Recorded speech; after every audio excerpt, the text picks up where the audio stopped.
हमारे चैनल को सब्सक्राइब करें और बेल आइकन दबाएं।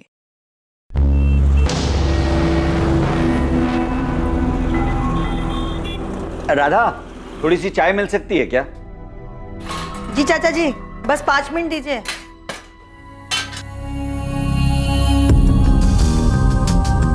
संतोष, जरा फोन तो लगाना। सीमा कहाँ पहुंची? ये देखता हूँ। माँ को ऐसा लगता है जो सीमा दीदी बोलेंगी वो मैं मान लूंगी। मैं बच्ची नहीं हूँ सुमन, मुझे अपने सही गलत की पहचान है। लेकिन नम्रता, तुम्हारे मम्मी पापा, मेरी मम्मी और बाकी सब लोगों की तरह वही मानेंगे जो सीमा बुआ कहेंगी। आने दो, देखते हैं क्या बोलती हैं। हेलो सीमा, कहाँ पर हो? सब लोग वेट कर रहे हैं तुम्हारा। एक सहेली के घर पे कुछ काम था तो काम खत्म करके आ रही हूँ घर पे। कहाँ पर हो तुम? रास्ते में हूँ मैं तुम्हें। हेलो हेलो सीमा, हेलो। चाचा जी, सीमा रास्ते में ही है, पहुंच रही है। नम्रता के सिर पर जो भूत सवार है ना, बस सीमा ही उसे उतार सकती है, देखना। लो वैशाली। नम्रता को समझाते समझाते थक गई हूँ मैं। नम्रता समझदार है, बस थोड़ी सी बहक गई है। आप चिंता मत करिए, सीमा आएगी, उससे अच्छे से बात करेगी और उसे समझा देगी और उसे सही रास्ता भी दिखा देगी। चाची, प्रिया को लेने मुझे स्कूल जाना है। अगर 2:30 बजे तक सीमा दीदी नहीं आई तो मैं निकल जाऊंगी। वैशाली, मैं ये कह रही थी कि तुम प्रिया को लेके ना स्कूल से सीधे यहीं आ जाना। वो क्या है कि तुम्हारी भी जरूरत पड़ेगी मुझे। कोशिश करूंगी चाची, सीमा दीदी समझा देगी नम्रता को। आप चिंता मत करो, नम्रता बात मान लेगी सीमा दीदी की। चर्चा में आने वाला मामला नम्रता अग्रवाल से संबंधित था और परिवार की यह मीटिंग 2 रात पहले ही तय हुई थी जब नम्रता के पिता शिव प्रसाद अग्रवाल ने सीमा साहू को कॉल किया। प्रणाम चाचा जी, कैसे हैं आप? मैं ठीक हूँ सीमा बेटा। परसों मैं और तुम्हारी चाची यहाँ बल्लीपुर से नम्रता को लेकर भोपाल आ रहे हैं। तुम टाइम निकाल कर रखना बेटा। चाचा जी, आप नम्रता को फोन दीजिए, मैं फोन पर बात करती हूँ उससे। ना बेटा, नम्रता थोड़ी अड़ियल हो गई है, तुम सामने बैठकर ही उसे समझाना। ठीक है चाचा जी, आप लोग आ जाइए। हम लोग राधा के घर पर आएंगे, तुम भी वहीं आ जाना दोपहर तक। ठीक है, मैं आ जाऊंगी। वैशाली को भी वहीं बुलाएं। ठीक है, प्रणाम। चाचा जी चाहते हैं कि मैं नम्रता से बात करूं। हाँ, तुम बात कर लो सीमा, लेकिन मेरे ख्याल से उनके फैमिली मैटर में ज्यादा दखल मत देना तुम। उनका फैमिली मैटर, फैमिली तो एक ही है ना यशवंत। अरे वो कजिन है मेरी, चाचा जी की बेटी है। लेकिन दूसरों के मामले में सलाह देने की एक हद होती है। सलाह दखल अंदाजी ना बन जाए, उसका ख्याल रखना चाहिए। ठीक है, मैं बात करूंगी नम्रता से, वो मेरी बात जरूर सुनेगी।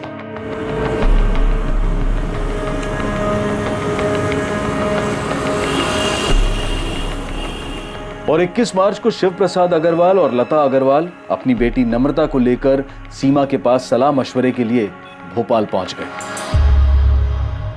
लगभग हर परिवार में एक ऐसा सदस्य होता है जो सबसे ज्यादा भरोसेमंद माना जाता है, जिसके पास सब अपनी परेशानी का हल ढूंढने के लिए जाते हैं। मुश्किल से मुश्किल घड़ी में भी जिसके पास हर जरूरी मामले का हल मिल जाता है। एक ऐसा सदस्य जिसके पास हर मसले पर कोई ना कोई सलाह और जरूरत पड़ने पर अपनी सलाह को मनवाने का अधिकार भी होता है।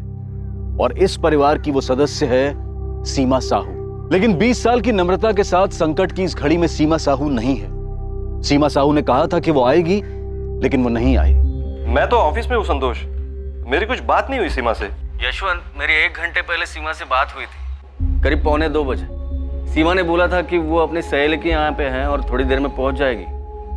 3:15 बज गए, अभी तक आई नहीं वो। उसका फोन भी बंद आ रहा है। मैं देखता हूँ संतोष, लेकिन मुझे पता नहीं सीमा किस सहेली के घर क्यों जाने वाली थी। ठीक है।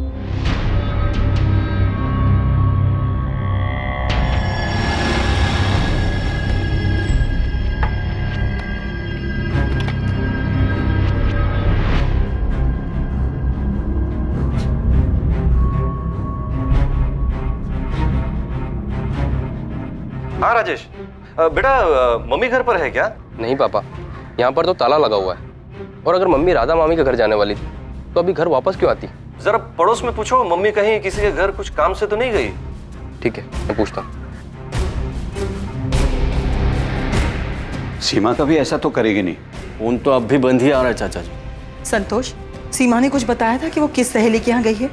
वो नहीं बताया था, अचानक उसने फोन काट दिया। पर सीमा ऐसा कभी नहीं करेगी। वो लेट भी होती है तो फोन करके बताती है हमेशा। हाँ, लेकिन यहाँ उसका फोन ही बंद है। संतोष, फिर से ट्राई करो। हो सकता है उसके फोन की बैटरी गई हो और वो फोन चार्ज कर रही हो।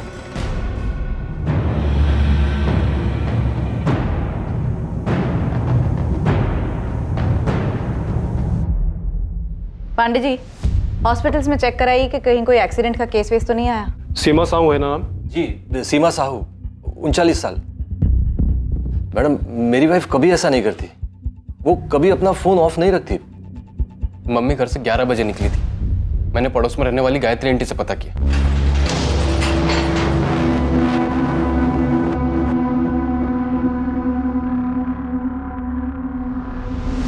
हॉस्पिटल्स में पता करते हैं। वैसे आपने बताया कि उन्होंने किसी संतोष को। जी, संतोष, वो सीमा के बड़े भाई के दोस्त हैं, घर वाले जैसे ही हैं। उन्होंने ही बात की थी। और उन्होंने बताया कि वो किसी सहेली के घर पर हैं। आपने वहां पता किया? कौन सी सहेली पता नहीं ना। सीमा के दोस्त हैं, वो तो हमारे मोहल्ले में ही रहते हैं। और मैडम, आज सीमा के चाचा जी खास बल्लीपुर से यहाँ आए थे सीमा को मिलने।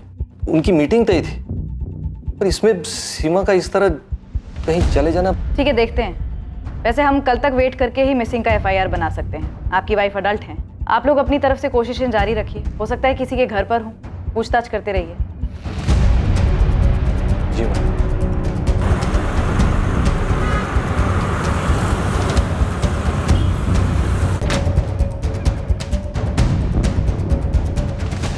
क्या कहा पुलिस ने? अभी तक 3 हॉस्पिटल में चेक कर लिया, कहीं कोई एक्सीडेंट का केस नहीं आया। चाचा जी, मैंने बहुत जगह पूछा, कहीं कोई रिक्शा विक्शा के एक्सीडेंट की खबर नहीं है। तो कहाँ गई होगी सीमा?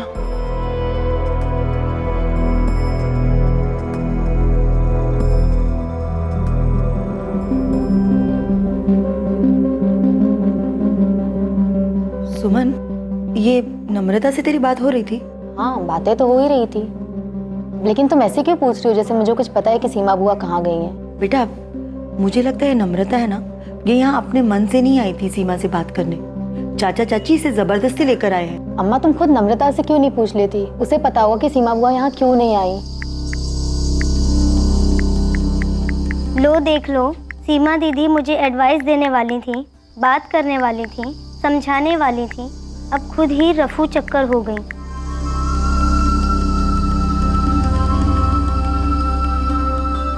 मैंने कहा था तुझसे नम्रता, जो होगा अच्छे के लिए ही होगा, टेंशन मत लेना।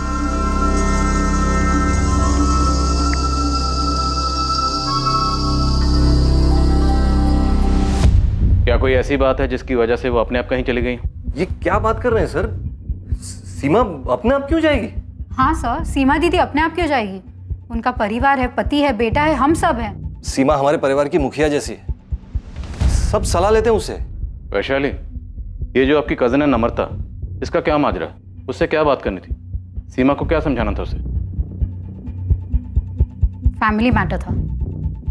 तो फिर जाइए और जाकर अपना फैमिली मैटर सॉल्व करिए। जब तक आप हमें पूरी बात नहीं बताएंगे, हम उसे ढूंढेंगे कैसे? सर, नम्रता के गांव बल्लीपुर में एक लड़का है, हिमांशु कनौजिया। नम्रता उससे शादी करना चाहती है।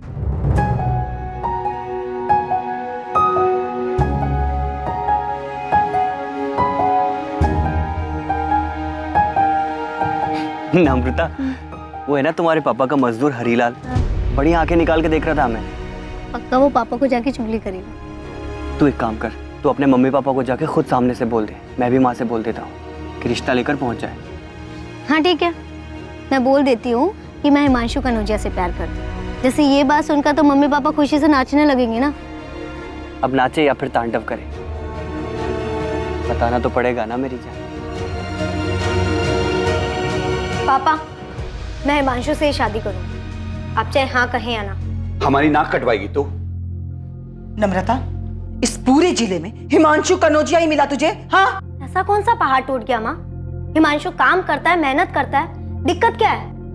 वो हमसे थोड़ा नीचा है, यही दिक्कत है ना। मुझे इससे कोई दिक्कत नहीं। हम कहीं के नहीं रहेंगे बेटा, अगर तू उसके साथ ऐसी हरकत करेगी तो। सर, नम्रता तो एक टांग पर खड़ी थी कि अगर खुशी खुशी उसकी शादी हिमांशु से नहीं करवाई गई ना, तो हिमांशु के साथ भाग जाएगी। सर, इसीलिए तो सीमा के चाचा जी नम्रता को यहाँ लेकर आए थे, ताकि सीमा नम्रता से बात कर सके, उसको समझा सके। सर, सीमा हमारी बड़ी बहन है, सब उनकी बात मानते हैं। वो दोपहर को 1:30 बजे हमारे भाभी राधा के घर आने वाली थी, जहाँ चाचा जी, चाची जी और नम्रता आए हुए थे। लेकिन ये कौन सी सहेली थी जहाँ आपकी पत्नी सीमा गई थी? यही नहीं पता ना सर। पता नहीं सर, चाचा जी बलीपुर से खास सीमा से मिलने यहाँ आए थे। 1:30 बजे मीटिंग तय हुई थी, और ऐसे में सीमा कहीं और चली जाए, किसी से मिलने, पता नहीं सर, कुछ समझ में नहीं आ रहा है सर। और ये संतोष कौन है जिसने सीमा से फोन पे बात की थी? संतोष हमारे बड़े भाई शंकर भैया के अच्छे दोस्त हैं। शंकर भैया अब नहीं रहे, संतोष परिवार जैसे हैं हमारे लिए। सीमा ने संतोष से कहा कि वो अपनी एक सहेली के यहाँ गई थी। झूठ बोलेगी? सर, झूठ क्यों बोलेगी सीमा? किस लिए?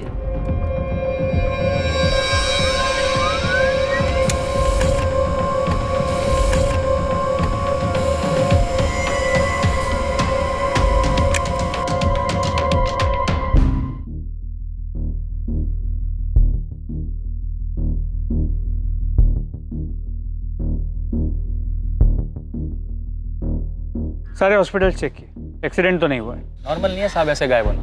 ये पक्का आप जो नम्रता बोल रहे हैं उसके कनेक्शन से कुछ हुआ होगा, क्योंकि घर की एक जिम्मेदार औरत जिस पे पूरे परिवार वाले अपने अहम फैसले लेने के लिए निर्भर करते हो, वो खुद से तो गायब नहीं हो सकती। नम्रता वाला एंगल हम चेक करेंगे। वहाँ बल्लीपुर में उसके बॉयफ्रेंड हिमांशु कनौजिया से भी बात करेंगे। ठीक है साहब, मैं पता करता हूँ। आप केवल सीमा के फोन के लास्ट लोकेशन मिल जाए तो मुझे इन्फॉर्म कर देना, उस एरिया में ढूंढने में आसानी होगी। कमाल कर रही हैं आप विशाली दीदी। और चाचा जी को भोपाल बुलाकर यहाँ सीमा दीदी बल्लीपुर क्यों आएगी? और अगर हमारे घर यहाँ आना होता उन्हें तो क्या बता के नहीं आएगी? मुकेश, 3 दिन हो गए, सीमा दीदी का कुछ पता नहीं चल रहा। ऐसे कहाँ चली गई वो?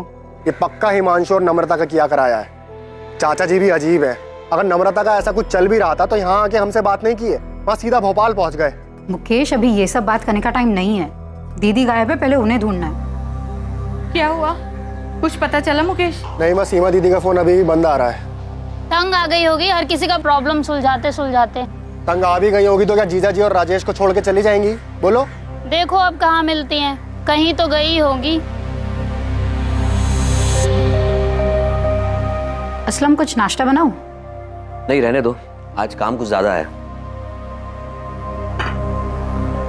मेरी कोई जरूरत हो तो फोन कर लेना। ठीक है, मैं जीजा जी से मिलाती हूँ, परेशान होंगे वो लोग। ठीक है, मिला। मैं निकलता हूँ।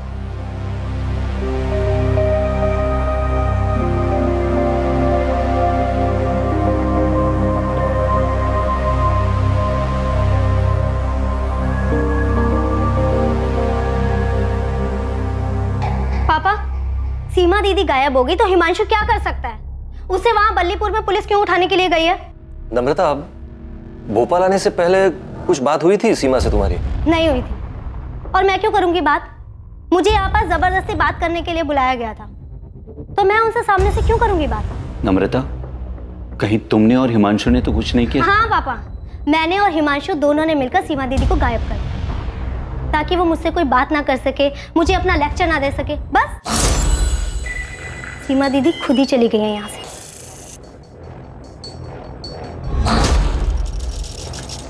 सर, सीमा साहू का फोन 21 मार्च को हाथी चौक एरिया में स्विच ऑफ हुआ। टाइम 1:49। कितने बजे के करीब ही संतोष ठाकुर की सीमा से फोन पर बात हुई? हेलो सीमा, कहाँ पर हो? सब लोग वेट कर रहे हैं तुम्हारा। हाँ सर, संतोष से बात की मैंने। उसने बताया कि सीमा ने अचानक फोन काट दिया। उसने कहा था कि वो अपने किसी सहेली के यहाँ पे है। मैंने पूछा कितना टाइम लगेगा, तो सीमा बोल ही रही थी कि उसका फोन कट गया। आप खुद ही सुन लीजिए। हेलो सीमा, कहाँ पर हो? सब लोग वेट कर रहे हैं तुम्हारा। एक सहेली के घर पे कुछ काम था, तो काम खत्म करके आ रही हूँ घर पे। कहाँ पर हो तुम? रास्ते में हूँ मैं तुम्हें। हेलो हेलो सीमा, तुमने ये बातचीत रिकॉर्ड क्यों की?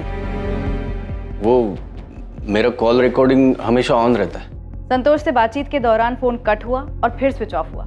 लेकिन सर 21 मार्च को सिर्फ एक और ऐसा नंबर है जिससे सीमा के नंबर पर कॉल आया था। किसका नंबर है? असलम शेख का। हेलो, हाँ जी, वो सीमा दीदी हमारी पत्नी वैशाली की बड़ी बहन है। तुमने 21 मार्च की सुबह सीमा से बात की जिस दिन वो लापता हुई? जी बात की थी हमने। तुम्हें सीमा के कहीं जाने या गायब होने की जानकारी है? उस दिन सीमा दीदी एक ही बात को लेकर बहुत परेशान थी। उनकी चचेरी बहन है नम्रता, उससे बात करके उनको कुछ समझाना था। हमारी पत्नी वैशाली ने हमसे फोन करके कहा था हम बात कर लें दीदी से, इसीलिए हमारी बात हुई थी सुबह 8 बजे। और कॉल रिकॉर्ड्स के हिसाब से भी असलम का फोन 8 बजे का ही है। इस सीमा साहू के बारे में और पता करो, पूरा परिवार से सलाह लेते तो मतलब काफ़ी समझदार और मैच्योर किस्म की लेडी, ऐसे तो कहीं नहीं जा सकती। कॉल रिकॉर्ड्स निकलाओ और देखो कि और किस किस से बात होती रही है। सीमा अपनी भाभी के घर जाने के लिए अपने घर से निकली थी। वो नम्रता और हिमांशु कनौजिया के रिश्ते के बारे में बात करने के लिए जा रही थी। पूरे 4 दिन बीत चुके थे लेकिन सीमा अब तक नहीं पहुंची थी।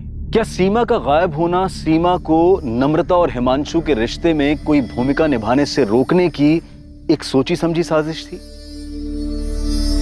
हाँ सर, भोपाल जाने से पहले मेरी और नम्रता की बात हुई थी कि कैसे सीमा दीदी को समझाए कि वो नम्रता को ज़्यादा ज्ञान ना बांटे, उल्टा उसके मम्मी पापा को समझाए। हम कुछ गलत नहीं कर रहे थे सर, उससे शादी करनी है हमको। तो देखा कि सीमा साहू को समझाना मुश्किल होगा, इसीलिए तुमने और नम्रता ने गलत रास्ता अपनाया। सीमा दीदी कुछ ज्यादा ही दखल अंदाजी करती हैं सबके लाइफ में, बड़ा जज समझती हैं अपने आप को। तू वैशाली दी से बात कर ले। मैंने वैशाली दीदी से भी बात की थी। अब तो मुझे सपोर्ट करो वैशाली दीदी, क्या सब कुछ सीमा दीदी के हुक्म से ही चलेगा? नम्रता, मैं कुछ भी बोलूं पर तुम्हारे पापा सिर्फ सीमा दीदी की बात सुनेंगे। भोपाल आ रहे हैं सीमा दीदी से मिलने, तो बस समझ लो कि सीमा दीदी तुम्हें ही समझाने वाली कि तुम गलत कर रही हो। कोई कुछ भी कहे, शादी तो मैं हिमांशु से ही करने वाली हूँ, फिर चाहे वो सीमा दीदी हो या कोई और। बाहर में गई सीमा दीदी, चलो भाग चलते हैं। नम्रता, मैं माँ को अकेले से छोड़कर नहीं जा सकता। तुम एक बार सीमा दी से बात कर लो, क्या पता जज साहिबा हमारे पक्ष में ही फैसला सुना दे। ऐसा हो ही नहीं सकता, मैं जानती हूँ उनको अच्छे से। फैमिली में अपना पावर दिखाना अच्छा लगता है उनको। गलत तब होता सर जब मैं नम्रता को भगा कर ले जाता, लेकिन मैं ऐसा नहीं करता क्योंकि बाद में बल्लीपुर में तकलीफ मेरी माँ झेलती। मैं शादी करना चाहता था सर, लेकिन आप जिस तरह से सवाल कर रहे हैं ऐसा लगता है जैसे मैंने कुछ किया है। तो मैं इतना बेवकूफ़ नहीं हूँ सर कि सीमा दीदी के साथ कुछ करता। तो नम्रता ने खुद से कुछ किया है? सर, उनके पूरे परिवार में सीमा दीदी का ही हुक्म चलता है। सब अपने छोटे बड़े मसले लेकर उनकी चौखट पर पहुंच जाते हैं। सारे फैसले सीमा दीदी ही करती है। अब किसी को ठेस पहुंची होगी सर उनके फैसले से। सर, मेरी और नम्रता की शादी की बात निकले अभी 1 महीना भी नहीं हुआ है। आपको लगता है कि हमने उनका मर्डर? हमने तो मर्डर की बात भी नहीं। लेकिन सर, आप ही ने कहा है कि सीमा दीदी को कुछ किया, तो कोई क्या करेगा सर? अगवा करके कोई ऐसे ही रखेगा क्या? तो मर्डर हुआ है उसका? अरे सर, आप तो मुझे ही चक्कर में फंसा रहे हैं सर। मैंने तो बस ऐसे ही कहा है। आज 4 दिन हो गए सर, कोई ऐसे ही थोड़ी चला जाता है। सीमा साहू का ऐसे अचानक गायब होना हर किसी की समझ से परे था। सीमा के चाचा शिव प्रसाद और चाची लता खुद को इस घटना के लिए जिम्मेदार मान रहे थे। कहीं इस सब के पीछे की वजह यह तो नहीं थी कि वो सीमा से अपनी बेटी के लिए सलाह मशवरा करना चाहते थे। परिवार के सभी लोग सीमा को अपनी शक्ति का स्रोत और सबसे विश्वसनीय मानते थे, लेकिन अब किसी को समझ में नहीं आ रहा था कि सीमा कहां चली गई और उसके साथ क्या हुआ।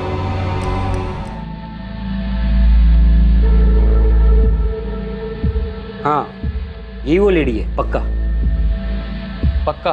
दोस्त, कितनी बार बोलूं? हाँ पक्का, हमारे होटल में सीसीटीवी कैमरा भी है। यही वो लेडी है जो 21 मार्च को आई थी।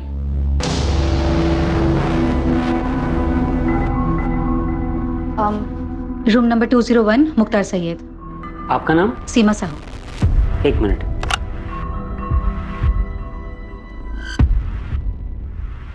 मुख्तार सैयद, ये कौन है? उस दिन सुबह ही चेक इन किए थे, बुजुर्ग आदमी थे। 21 मार्च को चेक इन किए थे और 22 मार्च की सुबह को चेकआउट कर दिए थे।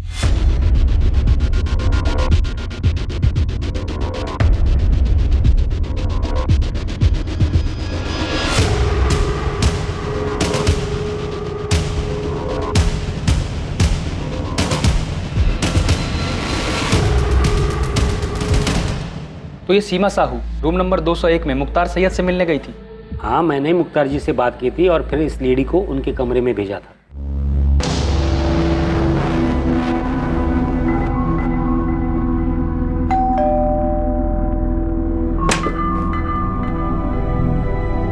सीमा साहू जी आइए।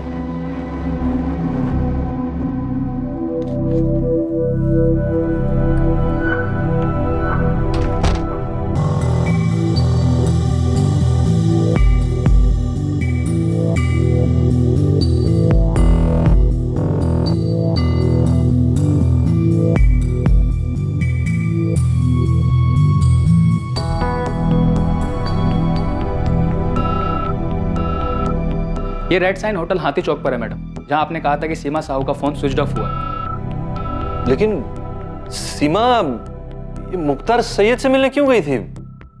कौन है ये मुख्तार सैयद?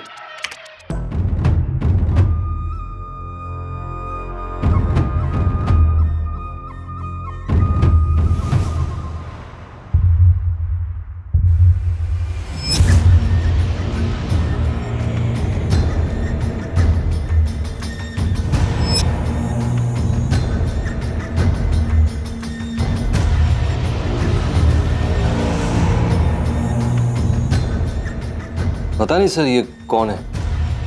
हमें होटल के रिकॉर्ड से ये आधार कार्ड मिला है। अगर ये आधार कार्ड असली है तो हम इसकी बाकी डिटेल्स निकलवाएंगे। और आप इस तस्वीर को देखिए, ये कोई बाबा किस्म का आदमी लगता है।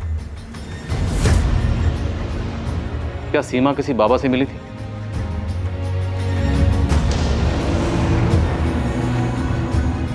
ये जो बुरी ताकतें हैं सीमा, हमें उन पर काबू पाना है। जो तुम्हारे मंसूबे पर बुरी नजर डाल रहे हैं, उन बुरी नजरों को हमें दूर करना है। हम सबको मिलकर इन बुरे प्रभावों पर वार करना है और इन नकारात्मक तत्वों को हमें मिटाना है।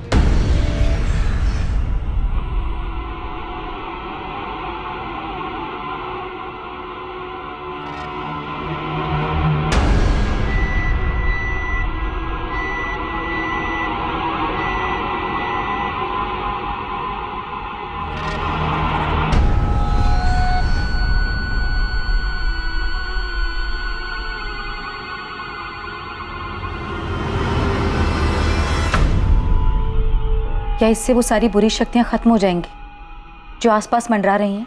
सब कुछ खत्म हो जाएगा, धीरे धीरे सब कुछ खत्म हो जाएगा।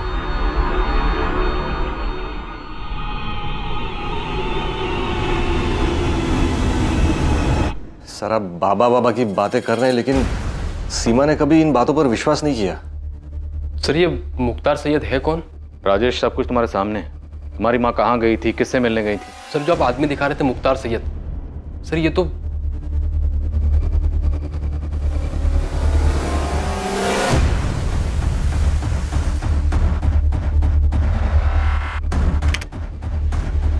ध्यान से देखिए सर, इस आदमी के चेहरे पे दाढ़ी मूंछ सब कुछ नकली लग रहा है। सर ये तो कोई ढोंगी है।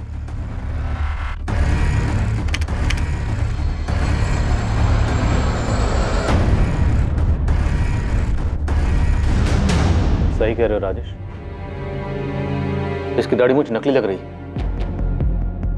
पर इस तरह के आदमी से मिलने के लिए तुम्हारी माँ क्यों गई होगी?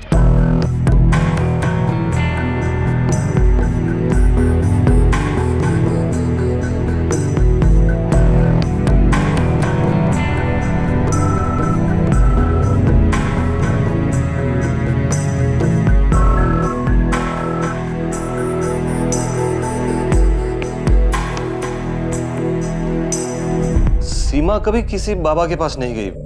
वो सिर्फ गुरु प्रमोद जी की प्रवचन सभा में जाती थी, वो भी हफ्ते में एक बार।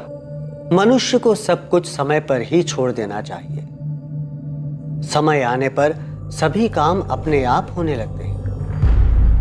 प्रकृति का चक्र भी समय के अनुसार ही चलता है। वैशाली, तुम्हारी बहन मुख्तार सैयद से क्यों मिली होगी? मुझे नहीं पता। मैं तो ये भी नहीं जानती कि ये कौन है और दीदी उस दिन वहां क्यों गई, जबकि उस दिन दीदी को नम्रता के मुद्दे को सुलझाना था। तुम्हें किसी पे शक? हम गुरु प्रमोद जी से तो बात करेंगे ही, पर क्या कोई ऐसा है जिस पर आपको शक हो? क्योंकि आपकी पत्नी सीमा को देखकर ऐसा लग रहा है जैसे वो कुछ ठीक नहीं है। ये देखिए।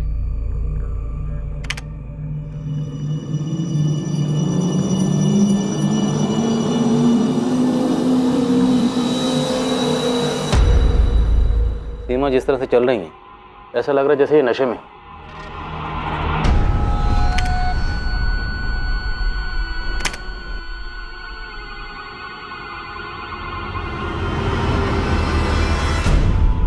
हाँ सर, लग तो रहा है कि नशे में। ऐसा लगता है जैसे इन्हें कुछ दिया गया हो।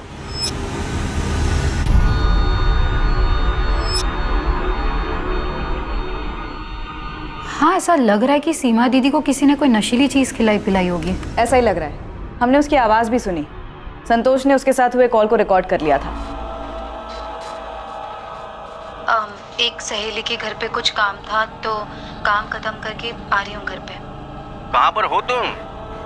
रास्ते में हूँ मैं तुम्हें। हेलो हेलो सीमा।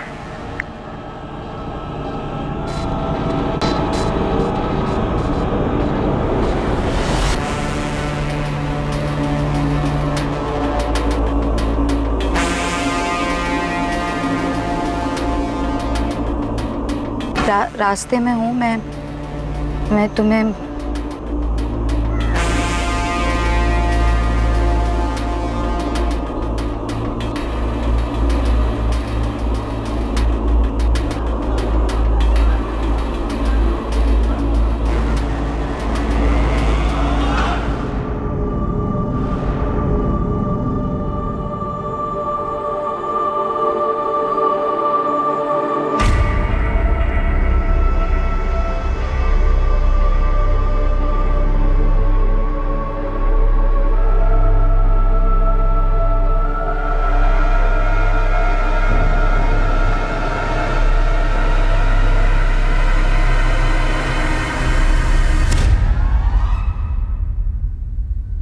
जीजा जी, ये संतोष ने कुछ किया है। संतोष ठाकुर?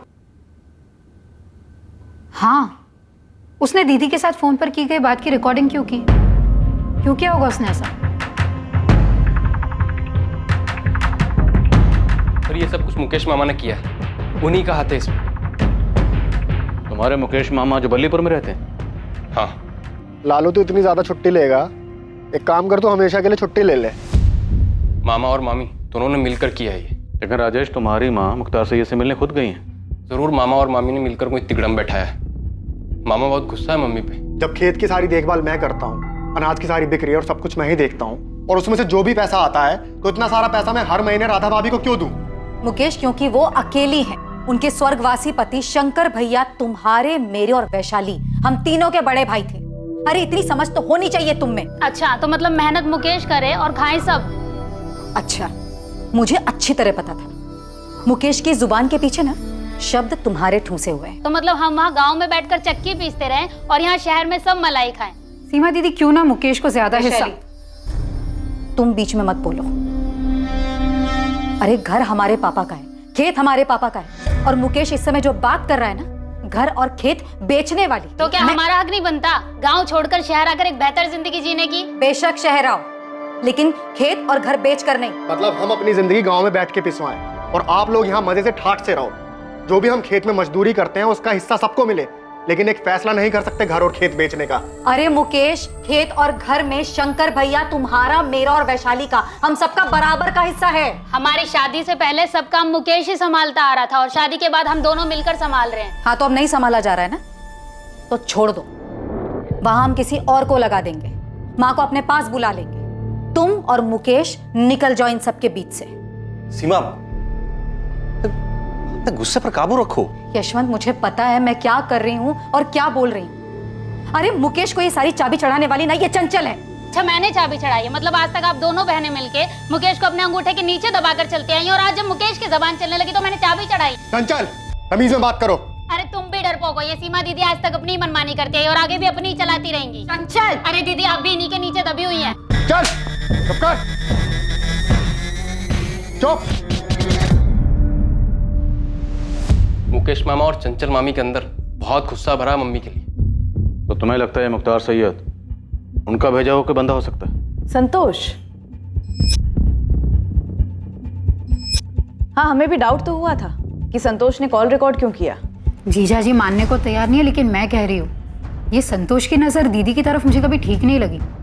मुझे भी अजीब लग रहा है कि उसने आके दीदी का कॉल रिकॉर्ड क्यों किया। क्या हुआ था सीमा साहू के साथ? किसी को भी नहीं पता था कि सीमा मुख्तार सैयद से मिलने क्यों गई थी, और ना ही किसी को यह अंदाजा था कि वो ऐसा क्यों करेगी। हालांकि सीमा के बेटे राजेश को अपने मामा मुकेश और मामी चंचल पर शक था, और सीमा की बहन वैशाली सीमा के दोस्त संतोष ठाकुर को कटघरे में खड़ा कर रही थी। लेकिन मुख्तार सैयद का खुलासा सबके लिए चौंका देने वाला था। एड्रेस तो यही है सर, लेकिन मैं यहाँ 15 सालों से रहता हूँ। इदरीस खान नाम है मेरा। और सर मैंने आज तक किसी मुख्तार सैयद नाम के आदमी को यहाँ हुसैन नगर में न देखा है न सुना है। जरा ध्यान से देखिए, फोटो से भी पहचान में नहीं आ रहा। नहीं सर, चाहिए तो मस्जिद के इमाम साहब से भी पूछ के देखता हूँ, लेकिन ये एड्रेस मेरा ही है।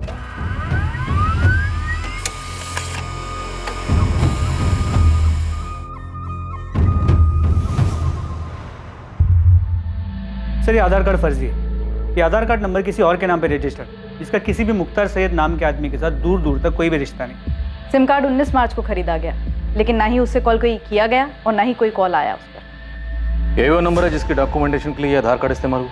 जी सर, लेकिन फर्जी है। पर ऐसे किसी भी फर्जी मुख्तार सैयद से मिलने के लिए सीमा साहू क्यों जाएगी? सर कोई तो वजह होगी। सीसीटीवी कैमरा में साफ दिख रहा है कि सीमा वहाँ मुख्तार से मिलने गई थी। अब वो खुद से गई थी या किसी के इशारे पे गई थी, पर वो वहाँ गई थी, तो कोई तो वजह होगी।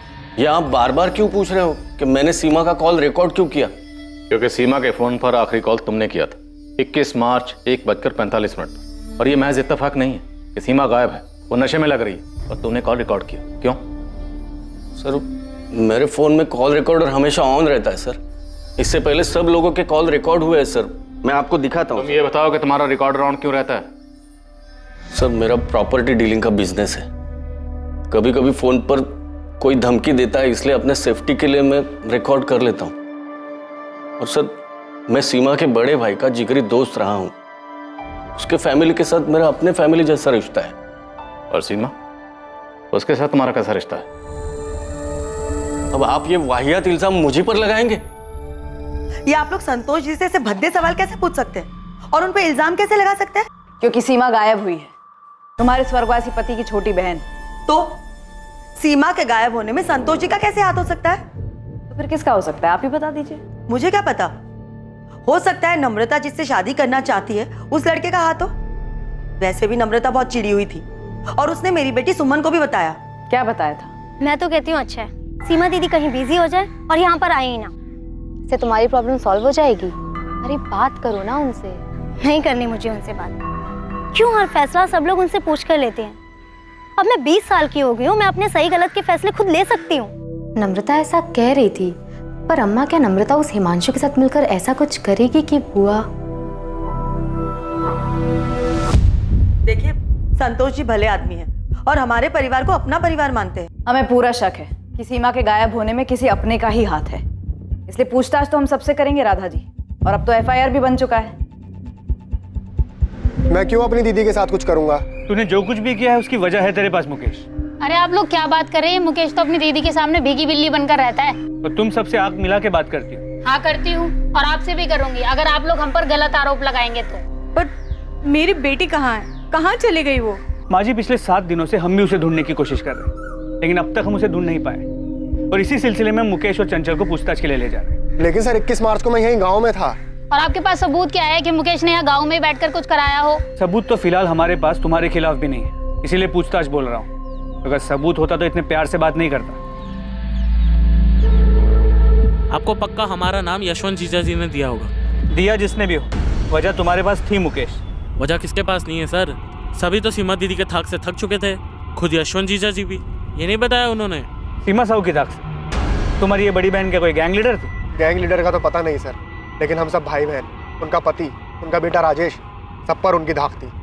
घर में सबसे बड़ी थी वो, इसलिए पापा जी ने सारी कमान उनके हाथ में दे दी। सब पर राज चलाती थी वो। ये क्यों नहीं बताया यशवंत जीजा जी ने आपको? सीमा, कभी कभी तुम्हारा दूसरों की जिंदगी पर हावी होना दखल अंदाजी की हद तक चला जाता।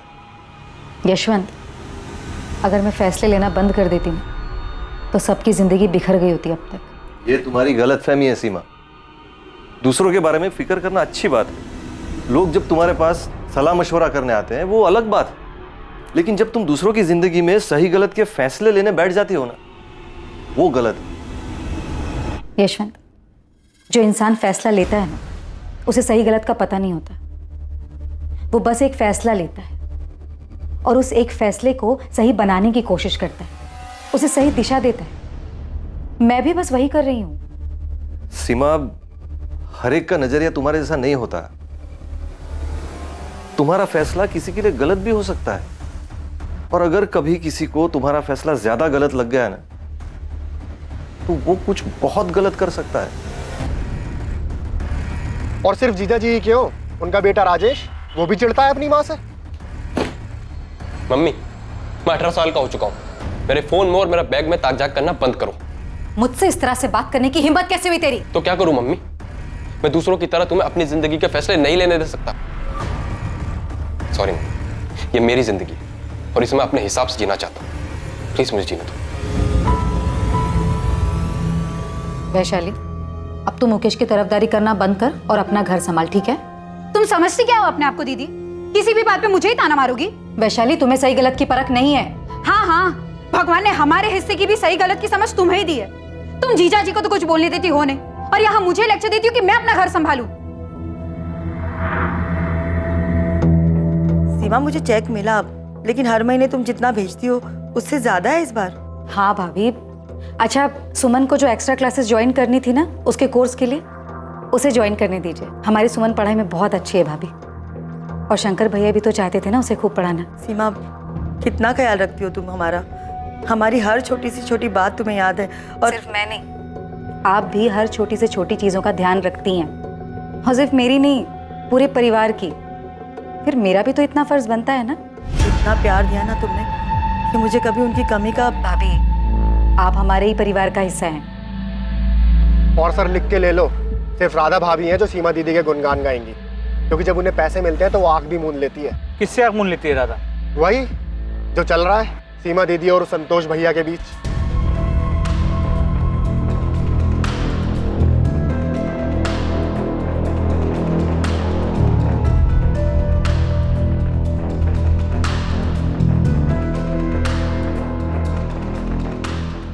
पिंटू, मुझे किसी भी सूरत में ये इन्फॉर्मेशन चाहिए कि सीमा साहू इस मुख्तार सैयद से मिलने होटल क्यों गई।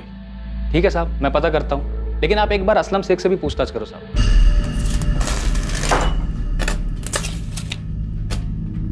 हे हाशिम, इधर आ। ये दरवाजे का माप था ना तेरे पास बराबर, ये 4 इंच छोटा कैसे हो गया? असलम भाई, पहले माप देखो आप।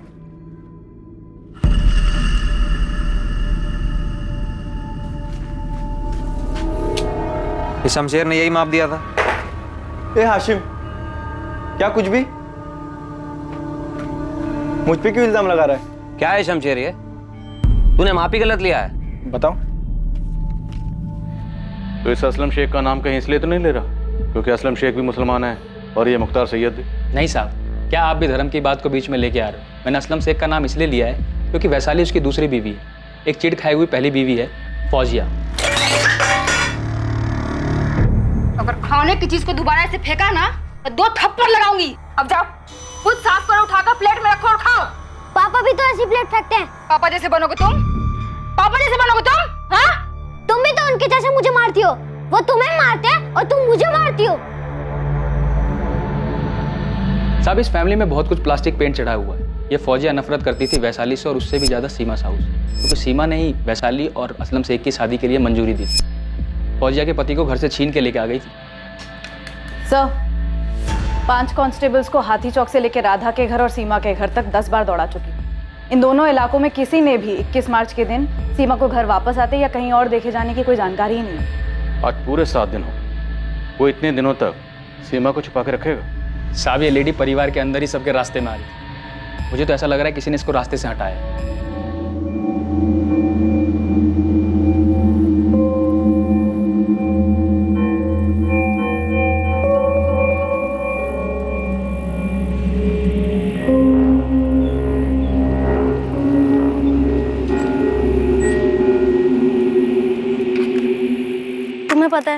मुकेश भैया और चंचल भाभी को पुलिस पकड़ के ले गई है। हाँ, और वहाँ भोपाल में भी काफी हलचल है। तेरे मम्मी पापा क्या बोल रहे हैं? पूछ रहे हैं मुझसे बार बार कि कैसे मैंने सीमा दीदी को गायब कर दिया, जैसे मैंने कोई झाड़ फूक करके उनको अपने वश में कर लिया।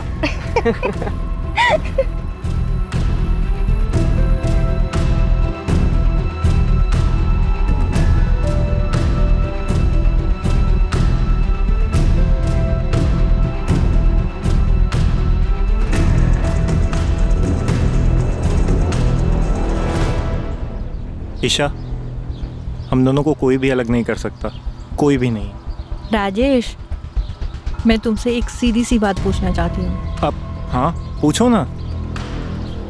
तुमने अपनी माँ के साथ क्या किया?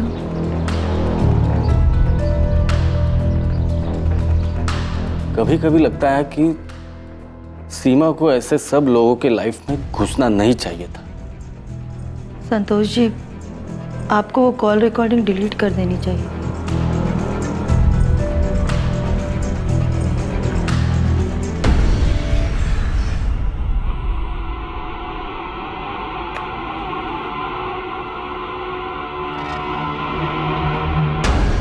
ये तुम्हारी हर परेशानी को खत्म कर देगा सीमा, ये हर बुरे साये को मिटा देगा।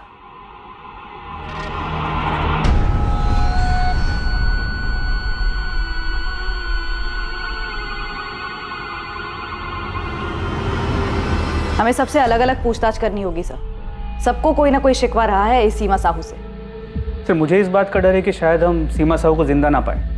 मुझे भी यही लग रहा है। ऐसा लगता है कि सीमा साहू को बुरी तरह से किसी जाल में फंसाया गया और ये जाल उसके किसी अपने नहीं बिछाए। सीमा साहू एक दृढ़ महिला थी। वो ऐसी बिल्कुल नहीं थी कि इतनी आसानी से कोई गलत कदम उठाए और मुख्तार सैयद जैसे फर्जी आदमी से मिलने चली जाए। जी सर, बिल्कुल किसी अपने ने ही धोखा दिया है सीमा को, या फिर ये भी हो सकता है कि सारे अपनों ने मिलकर साजिश रची ताकि हमें कोई सुराग ना मिले।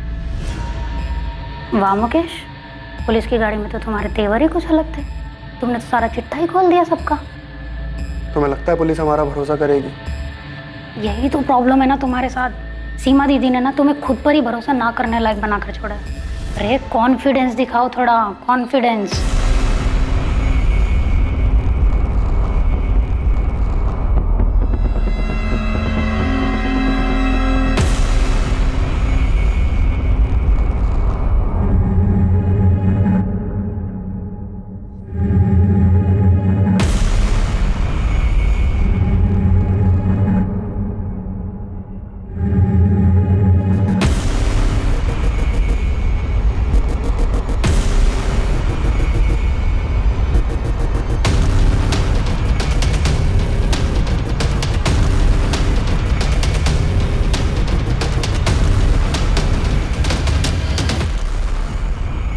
जब परिवार में सब लोग एक दूसरे से खुश होते हैं तो उसे एक आदर्श परिवार माना जाता है।